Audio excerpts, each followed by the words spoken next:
अकबर, बीरबल और मवेशियों में फैली बीमारी का कारण। दिल्ली के किले में उस दिन बड़ी हलचल थी। सुबह का सूरज अभी ठीक से उगा भी नहीं था कि किले के एक कोने से खबर फैलने लगी। पूरे आगरा और आसपास के गांवों में मवेशी अचानक बीमार पड़ रहे हैं। ये खबर देखते ही देखते बढ़कर एक बड़ी चिंता का रूप ले चुकी थी। बादशाह अकबर को सूचनाएं मिलने लगी कि कई गांवों में गायें, बैल, भैंसें और बकरियां अचानक कमजोर हो रही हैं। दूध घट रहा है, कुछ के पैरों में सूजन आ रही है और कुछ तो बिना किसी चोट या कारण के गिरकर बैठ जा रही है। लेकिन सबसे बड़ी बात, किसी को बीमारी का कारण समझ नहीं आ रहा था। बादशाह अकबर ने तुरंत दरबार बुलाया। भीड़ जमा होने लगी, लेकिन भीड़ में सबसे शांत चेहरा हमेशा की तरह बीरबल का ही था। यही से हमारी लंबी, गहराई से बुनी, सस्पेंस और रहस्य से भरी कहानी शुरू होती है। बीमारी की शुरुआत एक छोटे से गांव रामपुर खुर्द से हुई थी। रामपुर खुर्द आम गांवों जैसा ही था। कीचड़ भरी गलियां, मिट्टी के घर, खेतों के किनारे पेड़ों की लंबी कतारें और बीच में एक छोटा सा तालाब। इस गांव में चरवाहे सुबह सुबह अपने मवेशियों को चराने ले जाते थे और शाम को उन्हीं पगडंडियों से वापस लौटते थे। लेकिन एक सुबह कुछ अजीब घटित हुआ। गांव के एक किसान, हरना, ने देखा कि उसकी सबसे तंदुरुस्त गाय गौरी लेटी हुई है। वो उठने की कोशिश कर रही थी, लेकिन उठ नहीं पा रही थी। उसकी सांसें तेज थी और आंखों में हल्की सी लालिमा थी। हरना डर गया। उसने गांव के वैद्य को बुलाया, लेकिन वैद्य ने भी पहली बार ऐसी हालत देखी थी। अगले ही दिन गांव के 3 और घरों की गायें उसी हालत में मिली। चौथे दिन बैल भी बीमार पड़ गए और 5वें दिन तक आधा गांव परेशान था।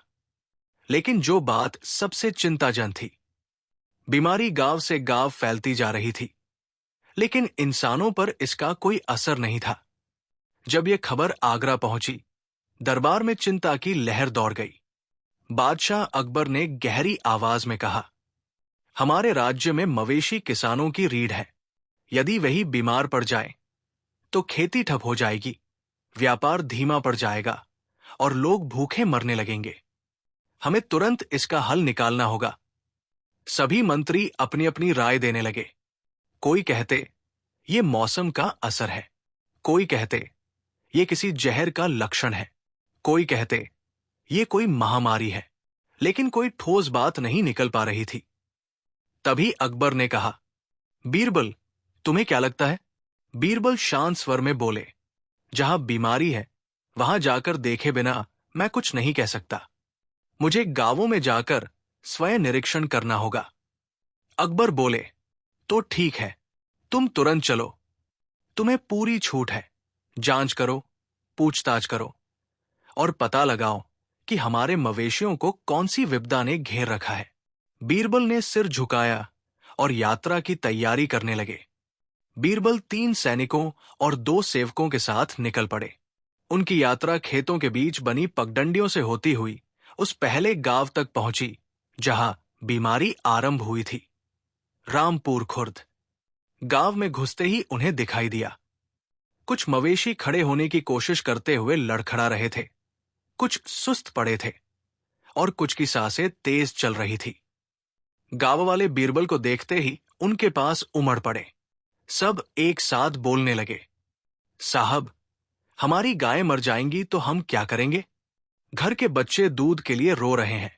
हमने सब दवाएं आजमाई, पर कुछ असर नहीं हुआ। बीरबल ने सबको शांत किया और बीमारी का निरीक्षण शुरू किया। उन्होंने गायों की आंखें देखी, लालिमा थी, जीभ सूखी थी, कुछ के कानों के भीतर काली रेखाएं थी। उन्होंने किसानों से पूछा, क्या आपने इनके खाने या पीने में कोई बदलाव किया? किसानों ने सिर हिलाया। हमने तो हमेशा जैसा करते हैं वैसा ही किया है। लेकिन एक किसान, बुजुर्ग राम खिलावन, धीरे से आगे आए और बोले, हुजूर, तालाब का पानी पिछले कुछ दिनों से थोड़ा बदला बदला सा लगता है। रंग भी हल्का मटमैला है। बीरबल के कान खड़े हो गए। बीरबल तुरंत तालाब की ओर गए। तालाब का पानी सच में कुछ अलग लग रहा था।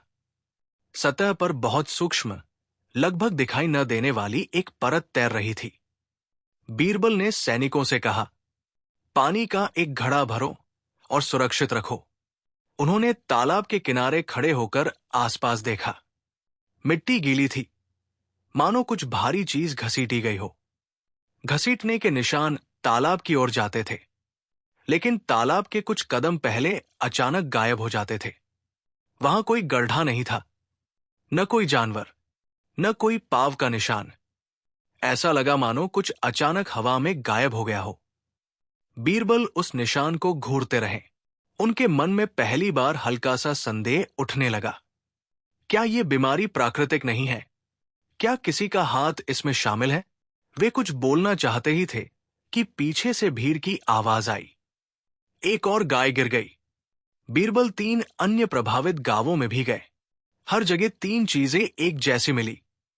तालाब या नदी का पानी बदला हुआ था। मवेशी थकावट, सूखी जीभ और तेज सांसों से पीड़ित थे। तालाबों के पास अजीब घसीटने जैसे निशान थे, मगर अचानक गायब हो जाते थे। अब मामला और उलझ गया था। बीरबल ने सोचा, ये पानी में कोई रोगाणु हो सकता है, या फिर कोई ऐसा पदार्थ जो मवेशियों को सुस्त कर दे। लेकिन ये घसीटने के निशान और अचानक गायब क्यों हो जाते हैं? उन्होंने तय किया कि आगे के 2 गांव वे अकेले घूमेंगे, ताकि आसपास की हलचल से निष्कर्ष पर असर न पड़े। बीरबल एक गांव में रात भर रुके। उन्होंने किसानों से कहा, किसी भी मवेशी को रात में अकेला न छोड़े। लेकिन आधी रात को अचानक गांव के बाहरी हिस्से में एक जोरदार आवाज सुनाई दी, जैसे कोई भारी चीज गिर पड़ी हो। बीरबल अपनी तलवार लेकर तुरंत बाहर निकले। सैनिक भी उनके पीछे दौड़े। जैसे ही वे आवाज की दिशा में पहुंचे, उन्होंने देखा एक बेहद शांत लेकिन अजीब दृश्य।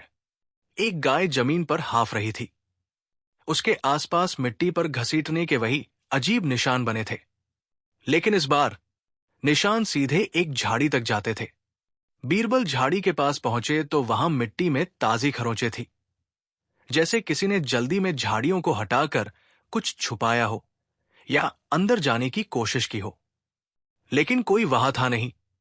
उन्होंने अगले दिन सैनिकों को उस जगह की खुदाई करने को कहा। जब खुदाई शुरू हुई, कुछ ही इंच बाद मिट्टी नरम लगने लगी। सैनिक ने फावड़ा और गहरा मारा, और नीचे से एक बड़ी चमड़े जैसी थैली निकली। थैली अच्छी तरह बंद थी और भारी थी। जब इसे खोला गया, उसमें से एक अजीब सी तेज गंध निकली। थैली के अंदर एक काले रंग का पाउडर था। पाउडर की बनावट ऐसी थी मानो इसे किसी ने बहुत महीन तरीके से तैयार किया हो। गांव वाले डरने लगे। सैनिकों को भी ऐसा पाउडर पहली बार दिखा था। बीरबल ने धीरे से उस पाउडर की जांच की। पाउडर पानी से मिलते ही फैल जाता था और रंग बदल देता था। बीरबल बुदबुदाए, क्या कोई जानबूझकर तालाबों को दूषित कर रहा है? लेकिन क्यों? किसका फायदा? और ये पाउडर बनाया कहाँ गया? बीरबल ने वैद्यों, हकीमों और कुछ व्यापारियों से चर्चा की। कई जांचों के बाद यह स्पष्ट हो गया, यह पाउडर पौधों का एक मिश्रण था, जो मवेशियों को अत्यधिक प्यासा और कमजोर कर देता है। वे मरते नहीं थे, लेकिन काम के लायक भी नहीं रहते थे। इसका कोई प्राकृतिक कारण नहीं था। यह मनुष्य द्वारा तैयार किया गया मिश्रण था। अब सवाल था, राज्य में कोई मवेशियों को कमजोर करके क्या पाना चाहता है? जैसे जैसे बीरबल आगे बढ़े, जांच एक और रहस्य की ओर इशारा करने लगी।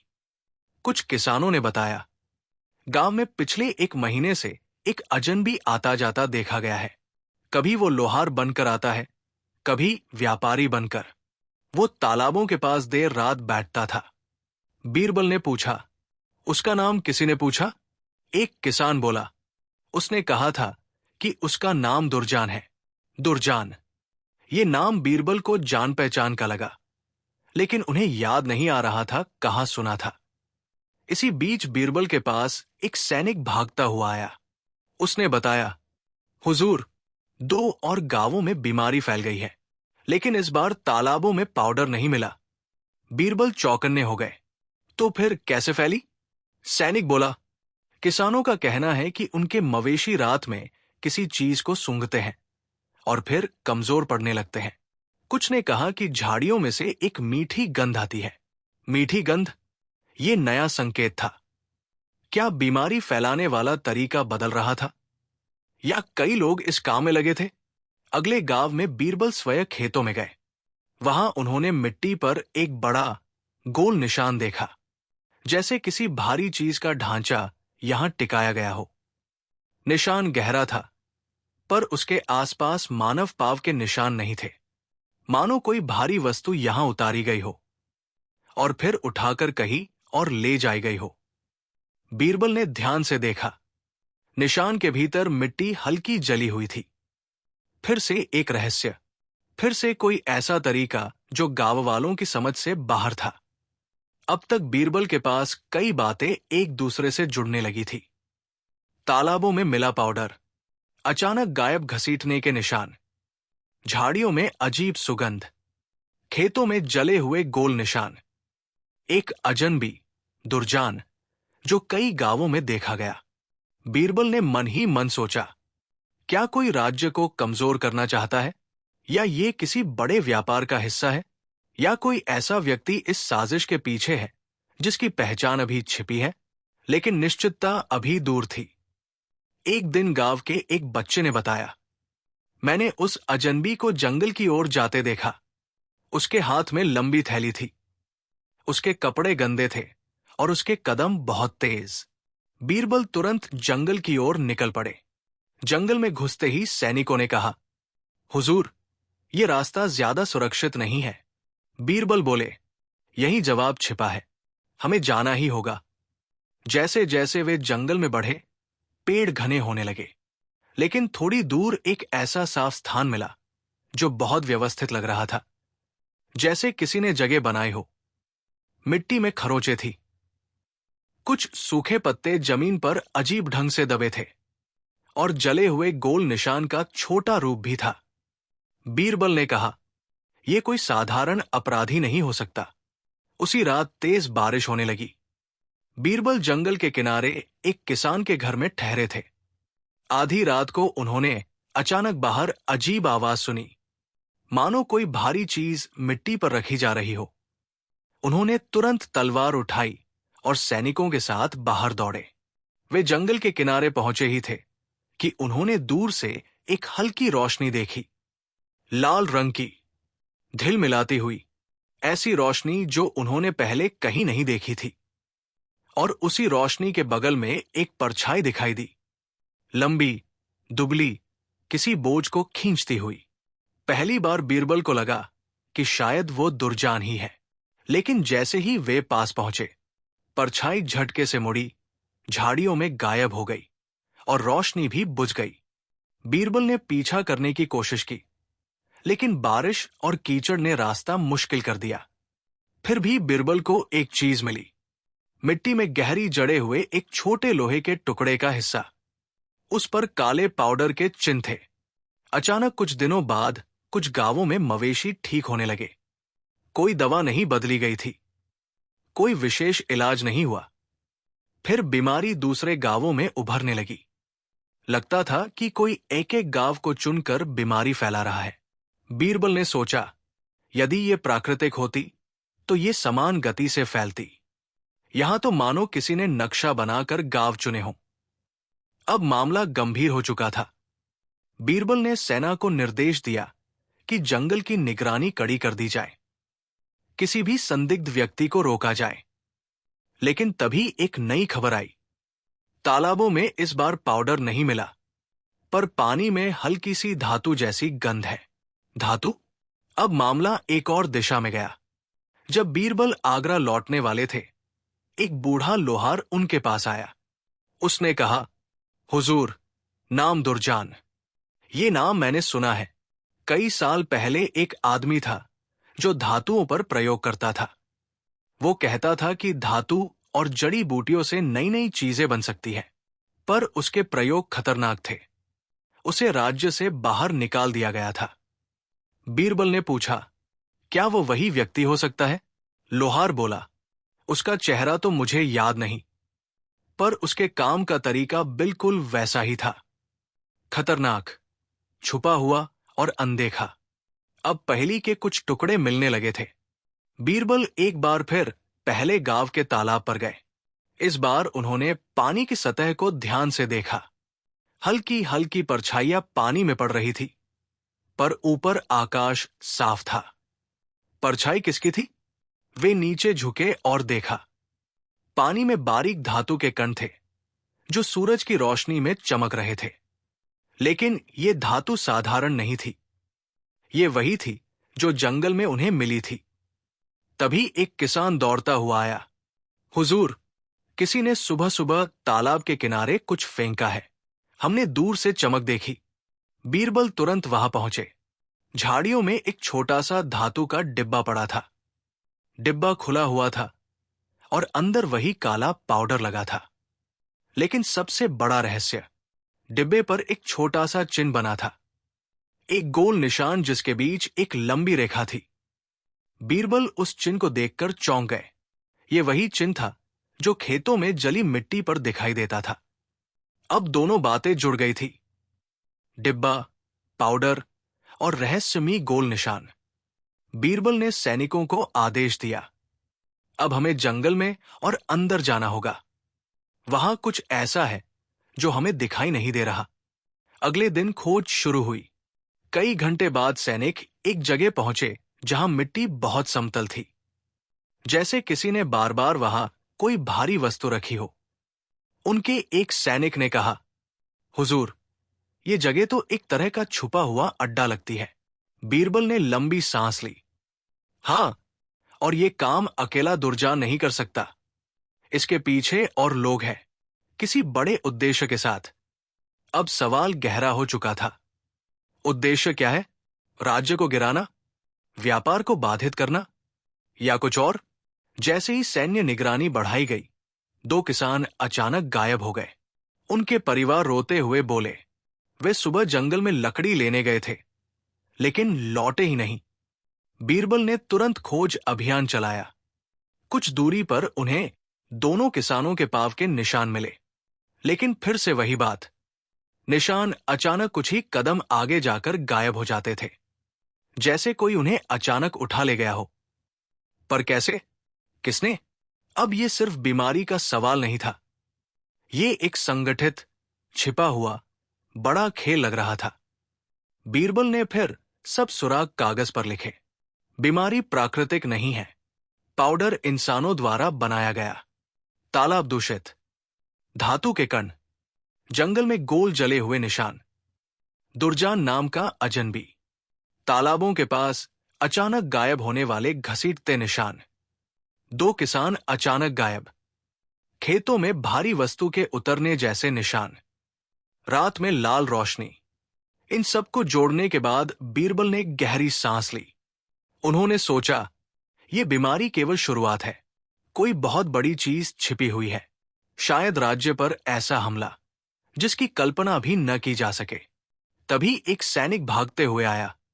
हुजूर, जंगल के अंदर से धुआं उठ रहा है और कुछ लोग कहते हैं उन्होंने वहां किसी परछाई को चलते देखा है, लेकिन इंसान जैसी नहीं।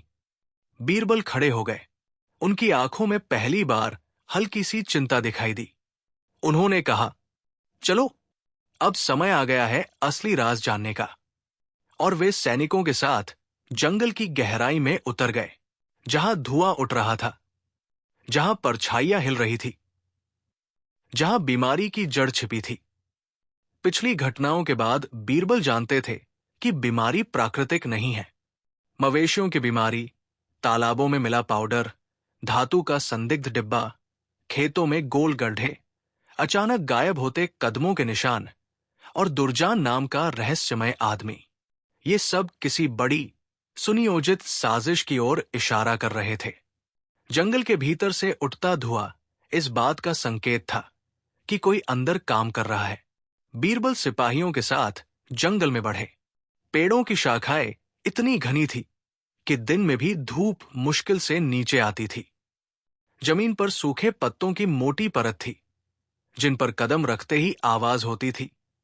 पर बीरबल ने सैनिकों को संकेत दिया कि धीरे चलें। जंगल में जाते जाते एक मोड़ पर मिट्टी में गहरे निशान दिखे।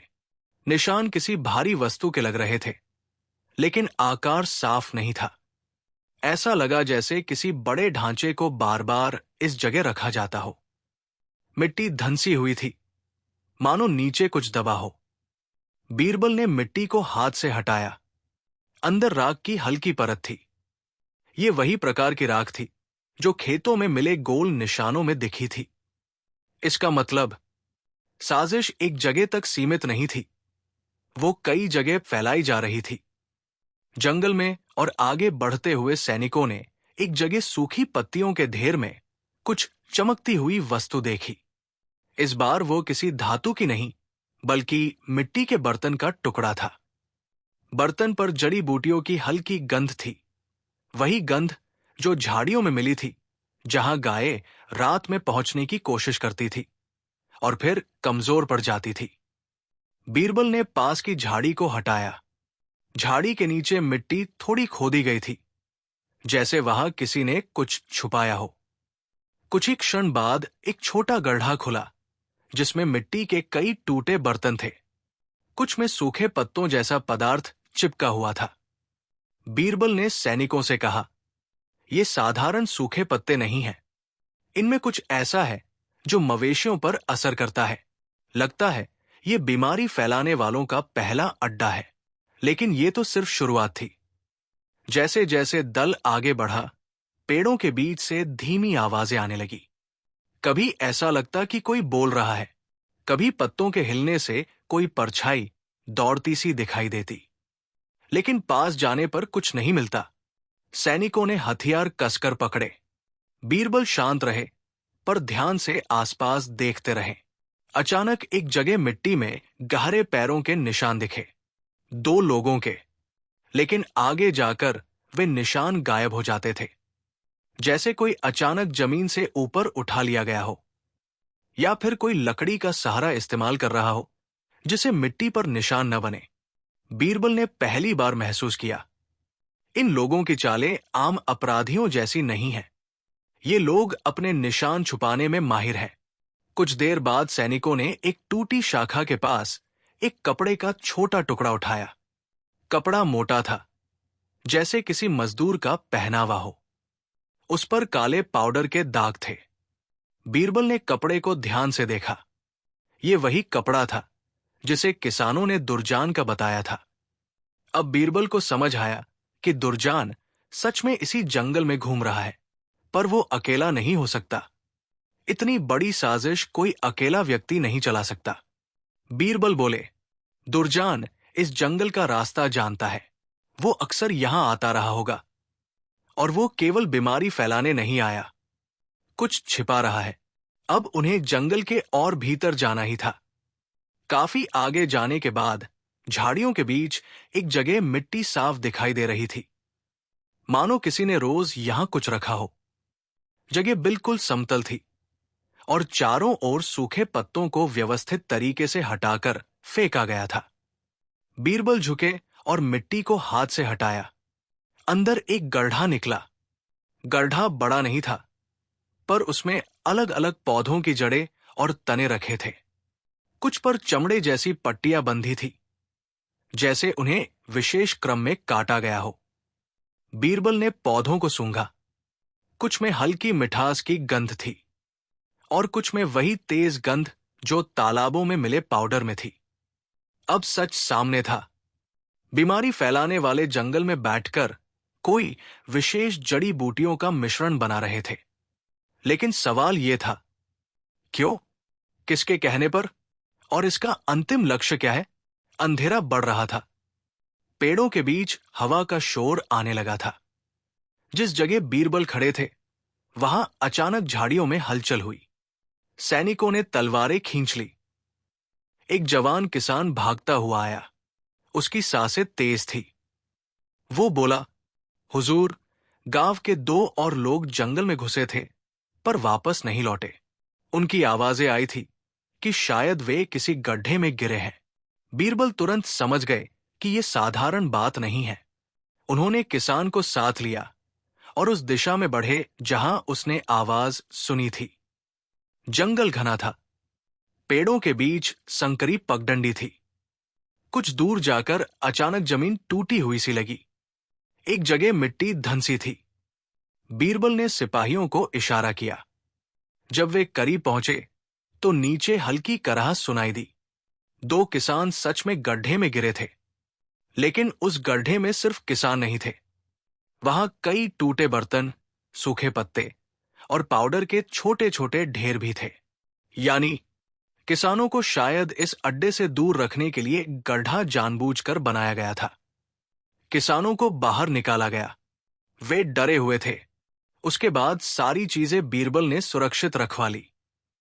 सिपाही पूछने लगे, हुजूर, साजिश बहुत गहरी लगती है। बीरबल शांत आवाज में बोले, अभी तो इसकी परतें खुलनी शुरू हुई है। किसानों को बाहर निकालने के बाद उनमें से एक बोला, हुजूर, हमने उस जगह आवाजें सुनी थी। दो आदमी कुछ कह रहे थे कि अगला गांव तैयार है। बीरबल ने पूछा, क्या तुमने उनके नाम सुने? किसान बोला, एक नाम, लगता है माधव सिंह कहा था। बीरबल चौंक गए। माधव सिंह राज्य में एक समय छोटा अधिकारी था, पर व्यापारियों से झगड़े के कारण उसे निकाल दिया गया था। उसने कई बार राज्य पर आरोप लगाए थे कि उसकी वजह से उसका जीवन उजड़ गया। क्या वो बदला लेने लौटा है? क्या वो दुर्जान के साथ है? अब पहेली और उलझ गई। जब बीरबल वापस गांव लौटे तो खबर आई, अब बीमारी सिर्फ तालाबों से नहीं फैल रही। कुछ मवेशी खेतों के पास सूंघ कर ही बीमार पड़ रहे हैं। ये सुनकर बीरबल तुरंत खेतों की ओर गए। वहां मिट्टी हल्की खोदी हुई थी और मिट्टी के अंदर पौधों के मिश्रण के छोटे छोटे गुच्छे दबे थे। सैनिकों ने कहा, यह तो बहुत संगठित तरीके से फैलाया जा रहा है। बीरबल बोले, हां, बीमारी अब सिर्फ पानी नहीं बल्कि खेतों और हवा तक पहुंचाई जा रही है। पर यह सब कौन संचालित कर रहा है? यही प्रश्न अब सबसे बड़ा रहस्य था। अगले दिन सुबह जंगल के किनारे एक अजीब घटना घटी। एक सैनिक दौड़ता हुआ आया और बोला, हुजूर, हमने जंगल में किसी आदमी को देखा। वो एक बोरी लेकर भाग रहा था। बीरबल तुरंत उस दिशा में दौड़े। घना जंगल था, पत्तियों पर ओस थी जिससे पांव के निशान साफ दिखाई दे रहे थे। कुछ दूर जाकर एक पतली पगडंडी दिखी। वहां मिट्टी में ताजे निशान दिखाई दिए।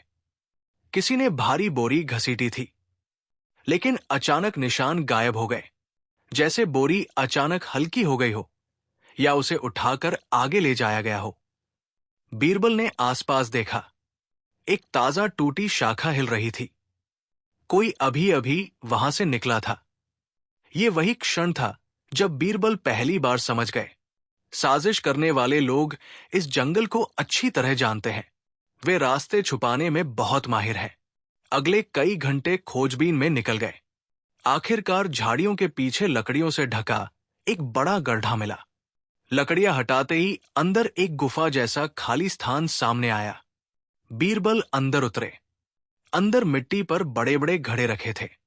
कुछ में धातु के पाउडर की परत थी, कुछ में पौधों का मिश्रण। सबसे बड़ा घड़ा आधा भरा था। जब बीरबल ने उसे छुआ तो मिट्टी पर ताजा उंगलियों के निशान दिखे, यानी कोई हाल ही में यहां था। बीरबल ने घड़े का मुंह खोला। अंदर वही मिश्रण था जिससे मवेशी बीमार पड़ रहे थे। ये अड्डा बीमारी फैलाने वालों का मुख्य केंद्र था। लेकिन अंदर एक और वस्तु थी, एक मोटी लकड़ी की किताब जैसा ढांचा जिसमें अलग अलग दिनों के निशान बने थे। कई दिनों के सामने 3 शब्द लिखे थे, अगला गांव तैयार। बीरबल ने लंबी सांस ली। इसका मतलब बीमारी एक एक गांव को लक्ष्य बनाकर फैल रही थी और ये योजना काफी पहले तैयार की गई थी। किताब के पन्नों में कुछ और बातें लिखी थी, किस पौधे का कितना हिसाब, किस दिन कौन सी जगह पर क्या डालना है। लेकिन हर लिखावट के नीचे एक ही अक्षर था, म। ये म क्या माधव सिन्हा का संकेत था या किसी और का? इससे पहले कि बीरबल कुछ तय करते, एक सैनिक गुफा के अंदर के कोने में एक कपड़े की गठरी उठा लाया। गठरी में 3 चीजें थी। दुर्जान की पहचानी हुई मोटी कमीज, धातु की 2 पतली पट्टियां, एक पतला नक्शा। नक्शा जंगल के कई हिस्सों को दिखा रहा था। जहां जहां बीमारी पहले फैली थी, वहां पर लाल रंग से निशान बनाए गए थे, और अभी बाकी गांव भी निशान के नीचे दिख रहे थे। मतलब अगला निशाना तय था। बीरबल ने सैनिकों की ओर देखा। हम सही दिशा में बढ़ रहे हैं, पर अभी असली सरगना सामने नहीं आया। जैसे ही दल गुफा से बाहर आया, तेज हवाएं चलने लगी। जंगल में तूफान का शोर गूंजने लगा। पेड़ हिलने लगे, पत्ते उड़ने लगे। सिपाहियों को लगा कि जल्द ही बारिश होगी, लेकिन बीरबल कुछ और सोच रहे थे। तूफान के बीच जमीन पर कुछ उड़ते हुए पत्ते दिखे, जिनके नीचे लकड़ी का एक लंबा टुकड़ा दबा था। उसे उठाने पर पता चला कि वह एक संकेत छड़ी थी, जिस पर गहरे निशान थे। ये निशान बीमारी फैलाने वालों के जंगल मार्ग का संकेत थे। इसका मतलब जंगल में कई छिपे रास्ते हैं, और साजिश रचने वाले लोग इन्हीं रास्तों का इस्तेमाल करते हैं। बीरबल तुरंत सिपाहियों को 2 दिशाओं में बांटकर आगे भेजा। सैनिकों का एक समूह करीब था ही कि उन्होंने झाड़ियों में किसी को भागते देखा। रुको, सैनिक चिल्लाए। लेकिन वो व्यक्ति जंगल की ओर दौड़ा। उसके कदम बहुत तेज थे, मानो उसे हर रास्ता याद हो। कुछ ही क्षण में बीरबल और सैनिकों ने उसे घेर लिया। जब उसे पकड़ा गया, तो वो कोई साधारण आदमी नहीं था। वो वही दुर्जान था। उसके कपड़ों पर पाउडर के दाग थे। उसकी आंखों में डर और गुस्सा दोनों थे। पर उससे पूछताछ करने से पहले ही एक और आवाज जंगल में गूंजी, उसे छोड़ दो। सभी चौंक गए। ये एक भारी आवाज थी, जो किसी पेड़ के पीछे से आ रही थी। अगले ही पल झाड़ियों की लाइन हिली, और पेड़ों के बीच से एक आदमी सामने आया। वो था माधव सिंह। माधव सिंह का चेहरा शांत था, पर उसकी आंखों में चालाकी छिपी थी। बीरबल बोले, माधव, ये सब तुम कर रहे हो? माधव हंसा, एक शांत लेकिन खतरनाक हंसी। मैं अकेला नहीं हूं, बीरबल, और तुम कभी अंदाजा नहीं लगा पाओगे कि ये खेल कितना बड़ा है। बीरबल बोले, तुम्हारा उद्देश्य क्या है? बीमारी क्यों फैला रहे हो? माधव ने धीमे स्वर में कहा, राज्य को कमजोर करने के कई रास्ते हैं। कभी तलवार से, कभी भूख से। मैंने वो रास्ता चुना है जिसे कोई जल्दी समझ नहीं पाएगा। बीरबल ने पूछा, और दुर्जान? दुर्जान ने अन्य स्वर में कहा, मेरे पास कोई और रास्ता नहीं था। मुझे मजबूर किया गया था। लेकिन दुर्जान की आंखों में सच्चाई पूरी नहीं थी। जैसे ही सिपाही माधव को पकड़ने बढ़े, अचानक पीछे से पेड़ों में से भारी आवाजें गूंजी, मानो कई लोग एक साथ भाग रहे हों। सैनिक पीछे मुड़े। झाड़ियों में कई परछाइयां दिखाई दी। कुछ यहां भागी, कुछ दूसरी ओर। किसी को पकड़ा नहीं जा सकता था, क्योंकि जंगल में इतनी टहनियां और मोड़ थे कि कोई भी दिशा मिल सकती थी। फिर उसी अराजकता में माधव सिंह मुस्कुराया, तुम सोचते हो कि मैं अकेला हूं? और अगले ही पल वो भी झाड़ियों में लापता हो गया। सैनिक पीछा करने दौड़े, लेकिन जंगल की घनी झाड़ियों ने रास्ता छुपा दिया। कुछ ही क्षण में सारी आवाजें शांत हो गई। सिर्फ हवा का शोर बचा। बीरबल ने गहरी सांस ली। दुर्जान पकड़ा गया था। कुछ सामान मिला था। अड्डे मिले थे, जड़ी बूटियां मिली थी। लेकिन साजिश का असली केंद्र अब भी अंधेरे में था। और सबसे बड़ी बात, माधव सिंह अकेला नहीं था। जंगल में दर्जनों लोग थे। कौन लोग? कहां से आए? किसके आदेश पर? बीमारी अब भी फैल रही थी। कई गांव निशाने पर थे, और नक्शे में अगले गांवों के चिन्ह साफ दिखाई दे रहे थे। इसका मतलब खतरा अभी टला नहीं था, बल्कि शुरू हुआ था। दुर्जान को पकड़कर सैनिक गांव की ओर ले गए, पर वो रास्ते भर चुप रहा। कभी उसने सिर उठाया, कभी जमीन देखने लगा। पर उसके होठों से कोई शब्द नहीं निकला। बीरबल समझ गए, या तो वो डर रहा है या किसी से इतना खौफ में है कि बोलने की हिम्मत नहीं कर पा रहा। सिपाही बोल पड़े, हुजूर, अब क्या करेंगे? बीरबल ने जंगल की तरफ देखा।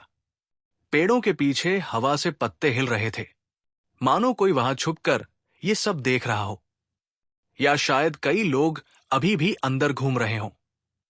बीरबल ने धीमे स्वर में कहा, यह साजिश जितनी बड़ी दिख रही है उससे कहीं ज्यादा बड़ी है। हमने इसके सिर्फ बाहरी धागे पकड़े हैं। असल जाल जंगल के भीतर है, और मैं जब तक उसका सच नहीं जान लेता, राज्य सुरक्षित नहीं है। और उन्होंने कदम जंगल की ओर बढ़ा दिए। बीरबल जंगल की गहराई में बढ़े। दुर्जान को सैनिकों ने बांधकर गांव की ओर भेज दिया था, पर बीरबल को पता था कि दुर्जान अकेला छोटा हाथ भर अपराधी है। असली मशीन कहीं और चल रही है। उनका मन जंगल के अंदर और आगे जाने को कर रहा था। पेड़ों की छाव इतनी गहरी थी कि दिन की रोशनी भी धरती तक कम ही आती थी।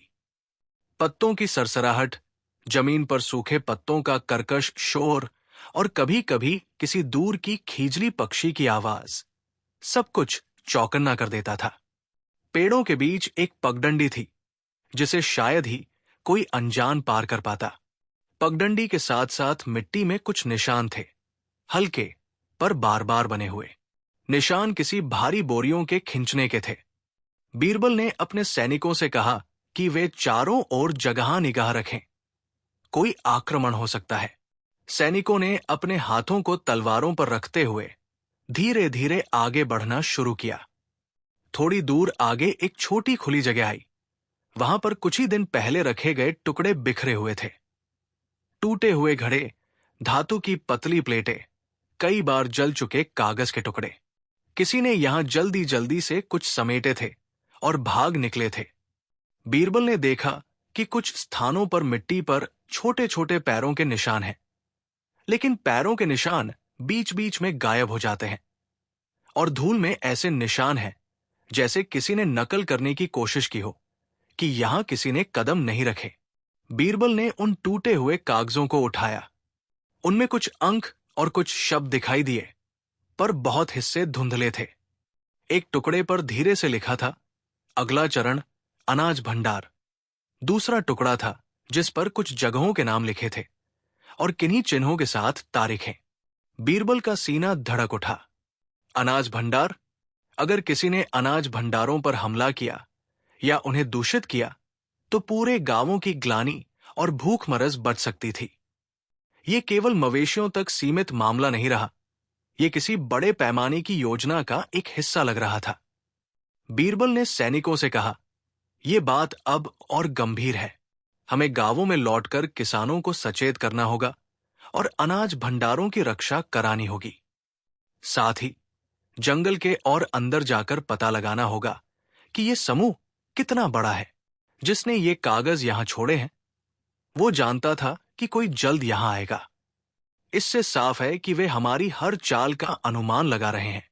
सिपाहियों ने प्रश्न किए, हुजूर, क्या हम गांवों की तरफ सबको बता दें, या पहले हम इस अड्डे को पूरी तरह साफ कर लें? बीरबल ने कहा, पहले अड्डे पर हमारी ताकत और सूझबूझ से काम लें, फिर गांवों को सचेत करें। पर सबसे पहले हमें यह पहचानना होगा कि ये लोग कहां से आते हैं और उनकी रेखा कैसी है। वे और भीतर गए। जंगल का मार्ग अब और संकरा हो गया था। पेड़ों की जड़ें ऊपर उठाई और रास्ता कांटेदार झाड़ियों से घिर गया। पर बीरबल की चाल तेज हो चली थी। कोई संकेत ऐसा था जो उन्हें खींच रहा था। उनमें से एक था उस चिन्ह का, वही गोल निशान जिसमें बीच में लंबी रेखा। वो चिन्ह कई जगहों पर पारख आया था, खेतों की जली मिट्टी पर, धातु के डिब्बे पर, और अब इन कागजों पर भी। आगे चलने पर सैनिकों में से एक ने आवाज दी, हुजूर, ये देखिए। उस स्थान पर कुछ पृथक चट्टानों से बनी एक दीवार थी जिसे पेड़ों और झाड़ियों ने छिपा रखा था। दीवार के ठीक सामने जमीन पर हल्की सी खुदाई के निशान थे। बीरबल दीवार के पास गए और देखा कि वहां से पहले कोई बड़ा ढांचा था जिसे बाद में हटाया गया था। दीवार के पीछे कुछ साखियों और लकड़ियों के चिन्ह थे, मानो किसी ने वहां पर खंभे लगाए थे और फिर उन्हें निकाल लिया था। बीरबल ने लकड़ी की उठी हुई सतहों पर हाथ फेरकर भीतर झांका। अंदर एक समतल जगह थी और बीच में जमीन पर कुछ गोल नन्हे चिन्ह। वे चिन्ह किसी तरह के उपकरण के पैर के निशान जैसे लग रहे थे। आगे जाकर उन्होंने देखा कि दीवार के निचले हिस्से में कुछ खोलने जैसे निशान हैं। कोई दरवाजा या झरोखा जिसे मिट्टी और पत्तों से कहीं छिपा रखा गया था। बीरबल ने सैनिकों को आदेश दिया, धीरे धीरे वहां जाओ और पूरी सावधानी से। उन्होंने मिट्टी के अंदर से भरी हुई एक छोटी लकड़ी की पेटी निकाली। पेटी में वही पाउडर का छोटा पैकेट मिला, वो काला पाउडर। साथ में कुछ सूखे पत्ते और एक छोटा तारसा यंत्र भी था, जो किसी छोटी बोरी को सील करने का काम देने जैसा दिखता था। उन्होंने उसे भी संभाल कर रखा। जैसे ही वे कुछ और मुड़कर देखने लगे, उन्होंने दीवार के दूसरी ओर जमीन पर कुछ लिखे हुए अक्षर देखे। वे अक्षर मिट्टी पर उकेरे हुए थे, जैसे कोई ने बहती हुई जलधार में रहने से पहले उन्हें लिखा हो। अक्षर थे, तय पथ पर आगे बढ़ो, सब चिन्ह देखे, अंत निकट। ये पढ़कर बीरबल के माथे पर पसीना आ गया। ये स्पष्ट था कि कोई समूह इतनी योजनाबद्ध तरीके से काम कर रहा था कि वे गांव-गांव, तालाब-तालाब और खेत-खेत पर अपना निशान छोड़ते हुए आगे बढ़ रहे थे। और उनके निशान में किसी ने जानबूझकर दिशा भी छुपा रखी थी। बाहर निकलते समय बीरबल ने मुख में कुछ कहा, ये लोग केवल जानवरों को कमजोर नहीं कर रहे, वे हमारी खाद्य संपदा पर निशाना साध रहे हैं। सैनिकों ने सिर हिलाकर सहमति जताई। अगले दिन बीरबल गांवों के कुछ प्रमुख लोगों के साथ मिले और उन्होंने गांवों को सचेत कर दिया कि वे अपने तालाबों और अनाज भंडारों की रक्षा के उपाय बढ़ाएं। साथ ही उन्होंने निजी तौर पर कुछ ग्राम प्रधानों और खेत मालिकों को बुलाकर कहा कि वे रातों में चौकसी रखें और किसी अजनबी को बिना पूछताछ के स्थान न दें। गांव वालों ने डर और आशंका के साथ इन बातों को सुना और सावधानी बरतने लगे। पर बीरबल जानते थे कि ये केवल सतह पर की गई तैयारी थी। असल लड़ाई जंगल में थी, जहां दुर्जान और अन्य लोग रहते थे। बीच बीच में बीरबल को दुर्जान के मुंह से कुछ बातें मिलती रहीं, पर वो बेहतर कहानियां नहीं सुना रहा था। कभी कभी वो रात में कुछ चिल्ला उठता, कभी चुप हो जाता। उसकी आंखें अक्सर दूर को घूरती, जैसे किसी की याद उसे पकड़ ले रही हो। बीरबल ने सोचा कि दुर्जान पर किसका भय या प्रभाव है। उसे कोई व्यक्ति या कोई समूह इतना शक्तिशाली कैसे बना सकता है कि वो मवेशियों और अनाज भंडारों को नुकसान पहुंचाने को मजबूर हो। एक रात बीरबल ने दुर्जान से खामोशी से पूछा, दुर्जान, क्या तुम्हें सचमुच कोई धमका रहा था या तुमने स्वयं फायदे के लिए ये सब किया? दुर्जान ने धीरे से सिर उठाया और बोला, मुझे नहीं मालूम हुजूर।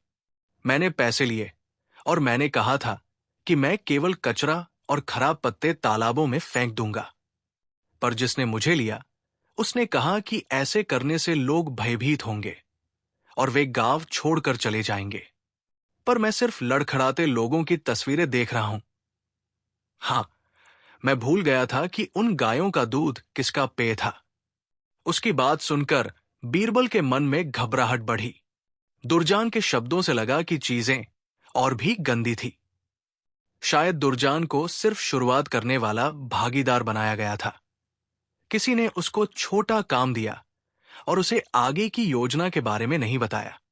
पर जो उच्च स्थान वाली आवाजें थी, वे कहां से आ रही थी? किसके पास इतना संसाधन था कि वो जंगल में ऐसे अड्डे बना सके और योजनाबद्ध तरीके से गांवों पर हमला कर सके? बीरबल ने कुछ सिपाहियों को जंगल के दूसरे हिस्सों की जांच के लिए भेजा। उनके साथ कुछ गांवों के किसानों को भी भेजा गया ताकि वे अपने खेतों और तालाबों को देखने में मदद करें। इन खोजों के दौरान उन्होंने कुछ और संकेत पाए, कुछ वाहनों के पहिए के निशान, कुछ स्थानीय दुकानदारी के सामान के छोटे छोटे हिस्से और कुछ ऐसे कंकड़ जिन पर किसी एक खास तरह का निशान था। वो निशान वही था जो खेतों में और पाउडर पर दिखाई दिया था। ये संकेत दे रहा था कि ये काम स्थानीय नहीं था, किसी बाहर के समूह की पहुंच हो सकती थी, जिनके पास संसाधन और उपकरण थे। एक महत्वपूर्ण सुराग तब मिला जब एक जवान सैनिक ने जंगल के एक कच्चे रास्ते पर ध्यान दिया। रास्ते के किनारे पर एक छोटा सा पत्थर रखा हुआ था और पत्थर पर किए गए एक निशान में एक अक्षर उकेरा हुआ था, वही म, जैसा कि पहले किताब के पन्नों में दिखाई देता था। इसका अर्थ साफ नहीं था, पर यह स्पष्ट संकेत था कि वही निशान बार बार लगाई जा रही थी। हर बार जब किसी ने कोई नया अड्डा बनाया या कोई नया काम किया, वे वही चिन्ह छोड़ जाते थे। बीरबल ने उस पत्थर को अपने साथ उठा लिया और उसे सुरक्षित रखवा दिया। दिन बीत रहे थे और बीरबल को भीतर झांकने से अधिक प्रमाण मिल रहे थे कि यह साजिश सिर्फ वनवासियों या जंगल डाकुओं का काम नहीं है। इसमें कुछ व्यवस्थित और संगठित तत्व थे। भाषा, चिन्ह, योजना और लक्षित लक्ष्य सब मिला-जुला कर यह कुछ बहुत संगठित दिख रहा था। उसी समय दुर्जान के बयान से यह भी साफ हो गया कि इसमें कुछ लोग गांवों में घुसकर जड़ी बूटियां और पाउडर डालते रहे और अन्य लोग खेतों और अनाज भंडारों में सूखे पत्ते और गूंथे हुए पदार्थ छिपाते रहे। कुछ की बनावट पतली तख्ती के टुकड़ों के साथ मिलकर थी, जिससे यह लगता था कि वे न केवल रोग फैलाने बल्कि भय पैदा करने के लिए भी काम कर रहे थे। बीरबल ने सोचा, यदि वे अनाज भंडारों तक पहुंच लेते हैं और भंडारों में कुछ ऐसा मिला दिया जाता है जिससे अनाज खराब हो जाए या अनाज को खाने योग्य न छोड़ा जाए, तो बहुत से गांव निर्जीव और कमजोर पड़ जाएंगे। किसानों का जीवन, व्यापार और राज्य की आर्थिक धुरी सब प्रभावित होगी। इसलिए ये योजना सिर्फ पशु ही नहीं बल्कि इंसान पर भी थी। एक रात जब सब सो रहे थे, कुछ दूर से एक आवाज आई, गायों के बड़बड़ाहट जैसी, पर उसमें एक अलग-सी फुसफुसाहट थी। बीरबल ने अपनी आंखें खोली और बाहर का निरीक्षण करने निकले। उन्होंने देखा कि तालाबों की तरफ हल्की सी हरकत थी, पर तभी दूर से कोई छाव निकलकर दौड़ गया। बीरबल और उनके सैनिक पीछा करने निकले। पीछा करते करते वे एक छोटी सी गुफा के पास पहुंचे, जो पेड़ों के बीच छिपी हुई थी। गुफा के मुहाने पर कुछ जली हुई लकड़ियां और पास ही कुछ ऐसा रखा था जो पहले उन्होंने कहीं देखा था। एक कतार में रखी हुई बोरियां, जिन पर वही चिन्ह था। बोरियों में कुछ हल्का सा धूल जैसा था, पर वहां घुसते ही बीरबल की नाकें साफ कर गई कि यह वही पाउडर था। गुफा में कोई व्यक्ति नहीं था, पर वहां कुछ संकेत थे कि अभी हाल ही में कोई वहां से गया था।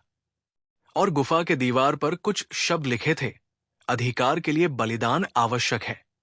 ये पंक्तियां बहुत अस्पष्ट थी, पर उनमें भी किसी तरह की विचारधारा छिपी थी। ऐसा लगता था कि जो लोग ये काम कर रहे हैं, वे किसी बड़े उद्देश्य के लिए काम कर रहे हैं और वे मानते थे कि उनके कार्य से लक्ष्य का लाभ होगा। पर किसे और किस तरह का लाभ? बीच की रात में ही एक और समाचार आया। गांवों में से एक गांव के पास स्थित एक छोटा सा नाला अचानक कल रात्रि में मटमैला होकर बादलों की तरह बदला हुआ पानी लेकर आया। किसानों ने बताया कि पानी से एक अजीब सी गंध आ रही थी। बीरबल ने तुरंत टीम बनाई और वहां गए। नाले के पास एक छोटा मिट्टी का ढेर दिखा और उसके ऊपर कई छोटे छोटे टुकड़े रखे हुए थे। वे टुकड़े ऐसे लग रहे थे जैसे किसी ने जानबूझकर मिट्टी के नीचे कुछ रखा हो और फिर ऊपर से मिट्टी डालकर दिखा दिया हो। दीवारों पर कुछ संकेत भी थे और एक कोने में छोटे छोटे बर्तन पड़े थे, जिनमें कुछ सूखे पत्ते थे। ये सब मिलीजुली तस्वीर दिखा रही थी कि ये समूह किसी दूसरे गुप्त लक्ष्य की ओर बढ़ रहा है और वे हर कदम पर निशान छोड़कर आगे बढ़ते हैं। वही बीरबल के मन में एक और विचार आया। यदि ये लोग गांवों को एक एक करके निशाना बना रहे हैं ताकि राज्य की सामर्थ्य और किसानों की इच्छा शक्ति टूटे, तो उनका अंतिम लक्ष्य किसी बड़े शहर या किलेदार केंद्र पर हमला करना हो सकता है।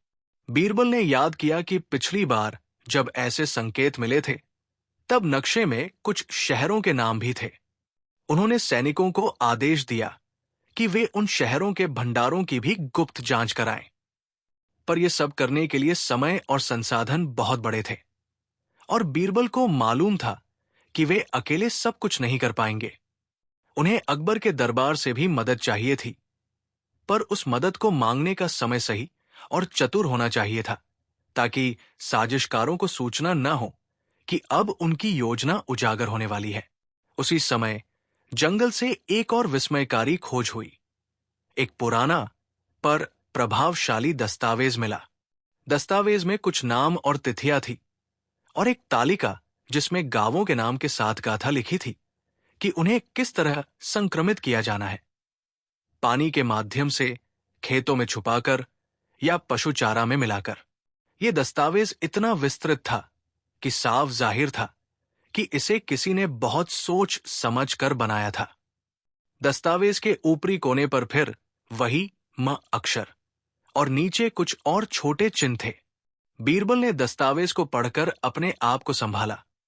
यदि यह दस्तावेज वास्तविक है तो इसका मतलब था कि यह योजना बहुत समय से चल रही थी और अब अगले चरण पर पहुंच रही थी। बीरबल ने दस्तावेज के आधार पर गांवों को सूचित किया और गांवों में ऐसे लोगों की जांच शुरू करवाई जिनका आना जाना संदिग्ध था। जांच के दौरान एक किसान ने बताया कि कुछ दिनों पहले उसे एक अजनबी ने आकर कहा था कि वो अपने खेत में कुछ प्रयोग करना चाहता है। वो बोले कि उसे उस इलाके की मिट्टी की गुणवत्ता जाननी है। किसान ने बताया कि उसने उस अजनबी को रोक दिया, पर उसके चेहरे को याद कर लिया। बीरबल ने कहा कि उन सभी अजनबियों की सूचियां बनाई जाएं और उनके बारे में राज्य को भी सूचित किया जाए। पर वे भी जानते थे कि जितना समय वे लेटेंगे, साजिशकार उतना ही आगे बढ़ जाएंगे। जैसे जैसे दिन बीतते गए, बीरबल को एक अद्भुत परत दिखाई देने लगी। कोई संगठन था जो कई लोगों को रोजगार देकर उनका उपयोग कर रहा था। वे लोगों को छोटा छोटा काम दे देते थे और वे काम बिना पूछे पूरे कर देते थे। कुछ लोग पैसे के लालच में शामिल हुए थे, कुछ डर के कारण, और कुछ को पूरा विश्वास था कि वे सही कर रहे हैं। यह नेटवर्क न केवल स्थानीय लोगों तक सीमित था, बल्कि कुछ बाहरी हाथों की मदद से जंगल से बाहर भी पहुंच बना रहा था। बीरबल ने सोचा कि इस तरह की योजना के लिए बड़ा धन, उपकरण और लोग चाहिए होते हैं। कौन इतने संसाधन दे सकता था? क्या इसके पीछे कोई व्यापारी था जो उसकी जमीन या उपज पर कब्जा करना चाहता था? या कोई राजनीतिक प्रतिद्वंद्वी था जो राज्य को कमजोर करना चाहता था? पर कोई भी उत्तर इतना सरल नहीं था। एक रात बीरबल ने देखा कि गुफा के पास कुछ बड़े निशान हैं। वे पहिए के निशान थे, पर उस तरह की कुल्हांचे वाली गश्ती से अलग थे। वे निशान किसी बड़े वाहन के भी नहीं थे, बल्कि किसी बड़े उपकरण के स्थापित होने के निशान थे। तख्तों के नीचे गहरे स्थान जहां कुछ भारी रखा गया था। यदि वहां कोई भारी उपकरण रखा गया था तो वे लोग शायद कुछ और भी कर सकते थे, जैसे पानी के मार्ग बदलना, तालाबों का रासायनिक संतुलन बिगाड़ना या खेतों में छिपे हुए पदार्थों को नियंत्रित मात्रा में खोलना। ये सब सुनकर बीरबल के ज़हन में एक भयानक संभावना आई। ये समूह सिर्फ लोकल गलतफ हमी पैदा कर रहे थे। वे जंगल से मिलने वाली शक्ति का इस्तेमाल कर आर्थिक और भौतिक संसाधनों पर अधिकार करने की कोशिश कर रहे थे। एक सुबह जब धुंध हल्की सी उभर रही थी, एक युवक भागता हुआ आया। वो उनके निगरानी दलों में शामिल एक गांव का ही व्यक्ति था। उसके हाथ में कुछ पत्र थे। वो बोला, हुजूर, मैंने उनमें कुछ ऐसा देखा जो दिल दहला देने वाला है। गांव के पास जो पुराना कुआं है, वहां से एक बड़ी सी पेटी निकली है और उसके अंदर। उसकी आवाज रुक गई। उसने आगे कहा, उस पेटी के अंदर एक नक्शा और एक लंबी सूची मौजूद थी। उस सूची में शहर के उन हिस्सों के नाम थे जहां पर अगले सप्ताह हमला करना था, और उस सूची में एक जगह थी, आपकी राजधानी के पास का एक बड़ा गोदाम। उस गोदाम में राज्य का अनाज रखा जाता है। यह सुनकर बीरबल के होठों पर थरथराहट आई। अगर वे अब समय नहीं लेते तो बहुत बड़ा संकट आने वाला था। बीरबल ने तुरंत अपने सिपाहियों से कहा, हमें अब तुरंत राजधानी को सूचना देनी होगी, पर चुपके से। अगर साजिशकारों को पता चल गया तो वे आगे का काम तेज कर देंगे। तुम सब दुर्गम रास्तों से जाकर दरबार से मिलने वालों को बताओ कि जरूरी सूचना है, और केवल अकबर के विश्वास पात्रों को ही सूचित करो। सैनिकों ने रवाना होना तय किया, पर उसी समय जंगल में दूर दूर से कुछ हलचलें आवाज आने लगी। वे सुनकर ऐसा लग रहा था मानो कई लोग एक साथ काम कर रहे हों। बीरबल ने महसूस किया कि वे अब सिर्फ पीछे की जांच कर रहे हैं। साजिशकार भी आक्रमण के लिए हर संभव तैयारी कर रहे हैं। सैनिकों के जाने के बाद बीरबल ने अपने कुछ निष्ठावान गांव वालों को साथ लिया और गुफा में वापस गए। वे उस गुफा की दीवारों पर लिखे हुए कुछ और निशान देखना चाहते थे तथा उन उपकरणों के बारे में और पता लगाना चाहते थे जिन्हें कहीं छिपा कर रखा गया था। गुफा में वापस जाते हुए बीरबल ने जमीन पर एक ताजा निशान देखा, कोई बड़ा, गहरा और ताजा। निशान एक दिशा में जा रहा था, और जैसे जैसे वे आगे बढ़े उसे देखकर लगा कि ये निशान किसी बड़े बॉक्स या किसी भारी यंत्र के खींचने के निशान थे। बीरबल ने सांस ली। ये संभावना थी कि कुछ भारी मशीनरी यहां से गुजरी है, और उसने जंगल में कई जगहों पर छोटे छोटे प्रभाव छोड़े हैं। कुछ दूरी पर वे खुले स्थान पर पहुंचे जहां बड़े बड़े पत्थरों को खिसकाया गया था, और वहां एक बड़ा सा चक्र बना हुआ था। चक्र के आसपास कुछ मिट्टी के ढेर लग रहे थे, और चक्र के भीतर कुछ गहरे कटे निशान थे। ये जगह विशाल किसी प्रयोगशाला जैसी दिख रही थी, पर यह प्रयोगशाला किस चीज का परीक्षण कर रही थी? बीरबल ने धीरे से कहा, यहां कुछ बड़ा चल रहा है, इन्हें रोका जाना चाहिए। उन्होंने सैनिकों को निर्देश दिया कि वे इस स्थान की सभी बोरियों और उपकरणों को टैग करें और कुछ नमूने वापस लें। पर जैसे ही वे चक्र के बीच में गए, वहां से एक धीमी सी खनक सुनाई दी, मानो किसी भारी चीज के अंदर से कोई आवाज आ रही हो, और उसके साथ ही हवा में एक ठंडी सी झिलमिलाहट फैल गई। ऐसा लग रहा था जैसे कोई गुप्त प्रभाव सामने आ रहा हो। बीच में गड़बड़ी बढ़ते ही अचानक पेड़ों के ऊपर से कुछ पत्तों की टकराहट ने आवाज बनाया, और एक परछाई झाड़ियों से निकली। बीरबल ने तलवार उठाई, पर परछाई किसी हमलावर की नहीं थी। वो एक छोटा कागज था जो हवा में उड़ते हुए उनके पास आकर गिरा। कागज पर एक छोटा संदेश लिखा था, रुको मत, तुम फिर भी नहीं समझ पाओगे। ये पढ़कर बीरबल का मन और भी हल्का सिहर उठा। ये संदेश प्रत्यक्ष रूप से चुनौती जैसा था। वे लोग जान रहे थे कि बीरबल उन्हें ढूंढ रहे हैं, और वे रुकने के बजाय बीरबल को और भटका रहे थे। बीरबल ने गहरा सांस लिया और कहा, वे हमें चुनौती दे रहे हैं। इसका अर्थ है कि वे बहुत निडर हैं, और निडर वही नहीं कर सकते जो केवल भूखे हों। उन्हें बाहरी मदद चाहिए। तभी उन्होंने दूर से एक हल्की सी आवाज सुनी, मानवों की हंसी नहीं, पर किसी समूह की गूंज जैसी। वो गूंज 8-10 लोगों की लग रही थी, और वे छिपने के लिए परेड के रास्तों पर दौड़ बैठे। बीरबल ने महसूस किया कि अब चीजें और भी जटिल और खतरनाक हो चुकी है। वे पलटकर गांव की ओर वापस आए। रास्ते में बीरबल का मन कई सवालों से भरा हुआ था। ये साजिश कितनी बड़ी है? क्या वे केवल कुछ गुंडों का समूह है, या कहीं कोई बड़ा आर्थिक मकड़जाल है? क्या राज्य के किसी उपयुक्त व्यक्ति का हाथ इसमें है? उसकी आंखों में चिंता थी, पर साथ में दृढ़ता भी थी। वो जानते थे कि सच का पता लगाना ही अब उनकी जिम्मेदारी है। उनकी वापसी से पहले ही राजधानी से संदेश आया। अकबर के विश्वास पात्र कुरियर ने आते ही बीरबल को खबर दी। दरबार में भी इस समय भय है, पर अकबर ने अपने निर्णय को शांत रखा है। उसने कहा था कि अगर ये साजिश बड़ी है तो उसे बड़े विवेक और सूझबूझ से काटा जाना चाहिए। अकबर ने बीरबल से कहा, तुम जो कुछ भी पाओ उसे क्रमवार रखो और मुझे व्यक्तिगत रूप से बताओ। इस मामले में अफवाह फैलाए मत जाओ। हमें पक्का प्रमाण चाहिए। बीरबल ने अकबर की आंखों में देखा। वहां चिंता थी पर साहस भी। बीरबल ने अपने सारे सुराग और दस्तावेज अकबर को सौंपे, पर उन्होंने उस गुफा के अंदर की कई बातें और उन चक्रों का वर्णन करके कहा कि वे अकेले इस साजिश की परतों को नहीं भर सकते। अकबर ने तुरंत कुछ निरीक्षकों और सैनिकों को भेजने का आदेश दिया और साथ ही कहा कि ग्रामीणों की सहायता से उन रास्तों को सील किया जाए जिनके द्वारा ये लोग गांवों में पहुंचते थे। पर साजिशकारों ने भी हलचल तेज कर दी थी। कुछ ही दिनों में कई और स्थानों पर मवेशियों की हालत बिगड़ने लगी और एक गांव से ये खबर आई कि वहां के पास स्थित एक छोटा सा भंडार एक रात में पूरी तरह से खाली दिखा। मालूम हुआ कि वहां के कर्मचारी किसी भी तरह से हटा दिए गए थे और कुछ थैलों में सामान निकाला गया था। ये बताने पर सभी गांव के लोग भयभीत हो गए।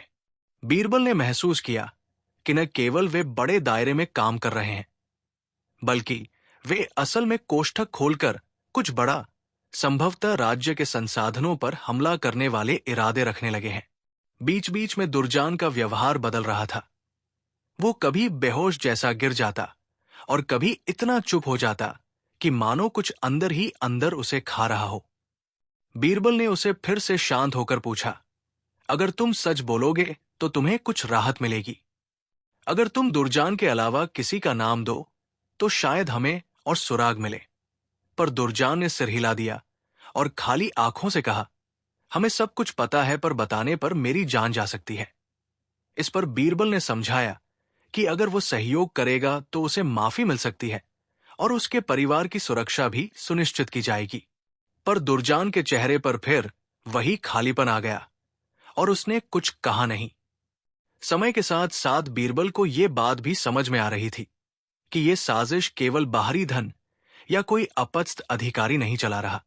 इस साजिश के स्वरूप में एक ऐसी मानसिकता थी जो मानवीय विश्वासों, भूखेपन और भ्रष्ट लाभ को एक साथ जोड़कर चली जा रही थी।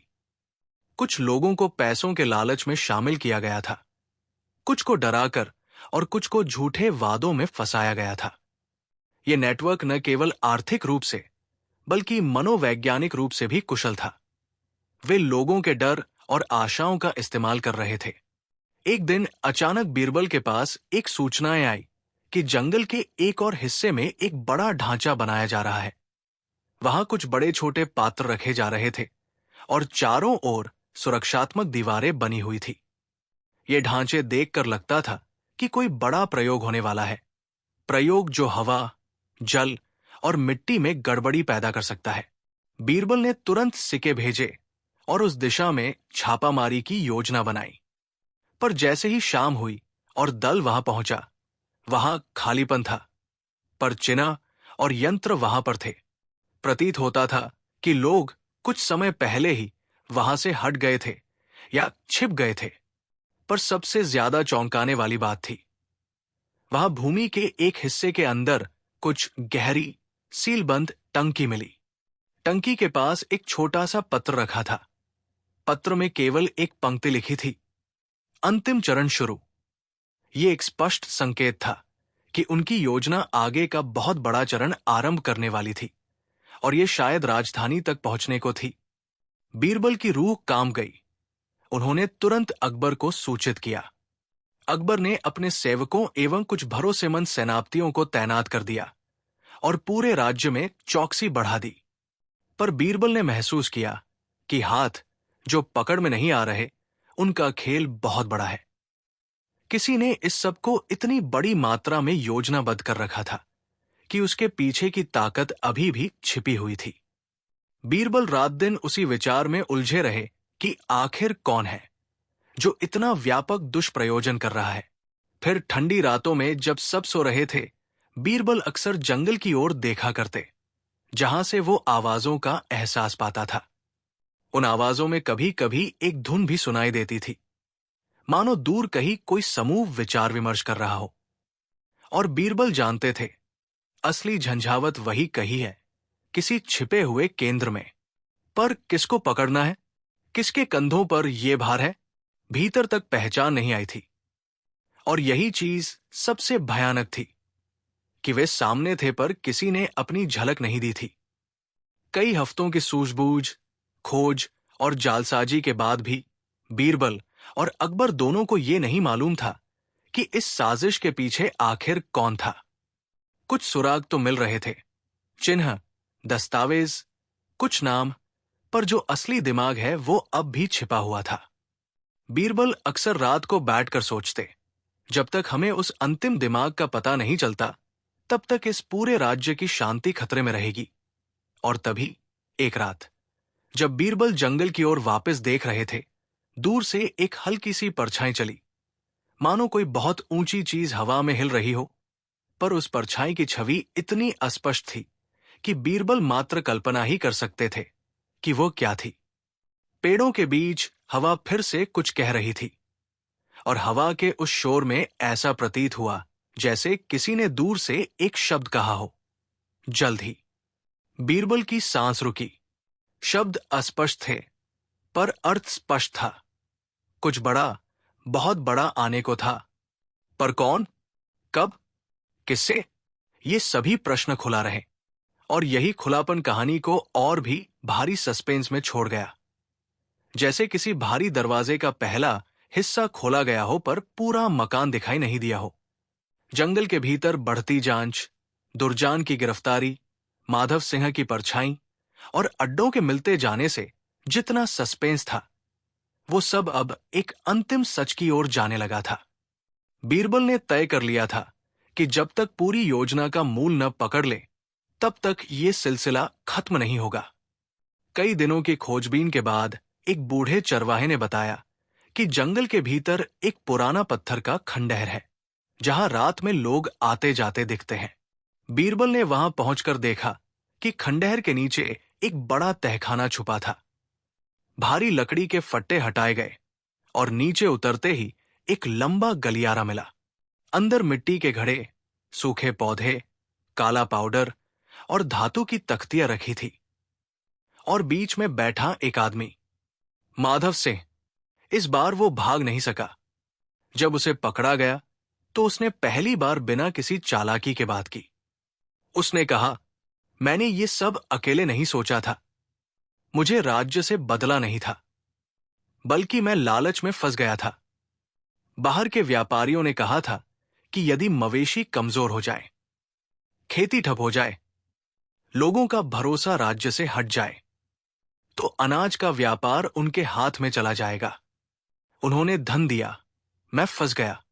दुर्जान और कई गांवों के लोग पैसों के लालच में मेरे साथ हो गए। हमने पौधों के मिश्रण और पाउडर से बीमारी फैलाई, लेकिन हमारा इरादा कभी किसी को मारने का नहीं था, बस राज्य को आर्थिक रूप से कमजोर करना था। बीरबल समझ गए, सारे खेल के पीछे लालच था, बदला नहीं। और इस लालच ने पूरे राज्य को संकट में डाल दिया था। माधव सिंह के बताने पर पता चला कि उसकी टीम के सभी लोग जंगल के अलग अलग हिस्सों में छुपे थे। अकबर ने तुरंत सेना भेजी। एक ही दिन में जंगल के चारों कोनों से जड़ी बूटियां बनाने वाले, पाउडर तैयार करने वाले, बैरलों में छुपाने वाले, तालाबों में डालने वाले, खेतों में गाड़ने वाले सभी पकड़े गए। तहखाने से मिले दस्तावेजों में व्यापारियों के नाम भी लिखे थे। उन सभी व्यापारियों को भी गिरफ्तार कर लिया गया। साजिश का पूरा धागा अब खुल चुका था। जो चीज महीनों से रहस्य थी, अब बिल्कुल स्पष्ट थी। जब साजिश का पूरा जाल टूट गया, बीरबल ने वैद्यों और हकीमों को बुलाया और जंगल से मिले पदार्थों का विश्लेषण कराया। निष्कर्ष निकला, बीमारी घातक नहीं थी, सिर्फ मवेशियों को अस्थायी रूप से कमजोर करती थी। पानी में मिश्रण घुलता था, पर समय के साथ समाप्त भी हो जाता था। इसी कारण जैसे ही तालाब साफ किए गए और खेतों की मिट्टी पलटी गई, मवेशी धीरे धीरे ठीक होने लगे। किसान फिर से राहत की सांस लेने लगे। बच्चों को फिर दूध मिलने लगा। अनाज पर खतरा टल गया। दुर्जान डरता रहा, पर सत्य सामने आने पर उसने स्वीकार किया, मैंने लालच में गलती की। मेरी नीयत कभी किसी परिवार को भूखा करने की नहीं थी। अकबर ने उसकी सजा कम कर दी, पर उसे राज्य श्रम में लगा दिया गया ताकि वो अपनी गलती का प्रायश्चित कर सके। माधव सिंह को कड़ी सजा दी गई। उसने जितना बड़ा नुकसान पहुंचाया था, उसके अनुसार उसे जीवन भर जेल में रखने का आदेश दिया गया। जब उसे ले जाया जा रहा था, उसने बीरबल से आखिरी बार कहा, यदि लालच मुझे न खाता तो मैं ये सब न करता। तुमने सही समय पर मुझे रोककर राज्य को बचा लिया, नहीं तो व्यापारियों का पंजा इस राज्य को चीर देता। और वो अंतिम बार जंगल की ओर देखते हुए गायब हो गया। लेकिन इस बार हमेशा के लिए। सारे अपराधी पकड़े गए, साजिश के सूत्रधार बेनकाब हो गए, बीमारी पूरी तरह समाप्त हो गई। गांव फिर से शांत हुए, तालाब, खेत, मवेशी सब सामान्य हो गए। अकबर ने बीरबल की बुद्धिमत्ता की खूब प्रशंसा की और कहा, तुम्हारी वजह से राज्य बचा। यदि तुम न होते तो ये बीमारी धीरे धीरे हमें भीतर से तोड़ देती। बीरबल मुस्कुराए और बोले, जहां लोग साथ हों, वहां कोई साजिश ज्यादा दिन टिक नहीं सकती। उस दिन से जंगल की वो जगह खाली रही, सभी अड्डे मिटा दिए गए, और वो साजिश जिसने पूरे राज्य को हिला दिया था, सदा के लिए खत्म हो गई।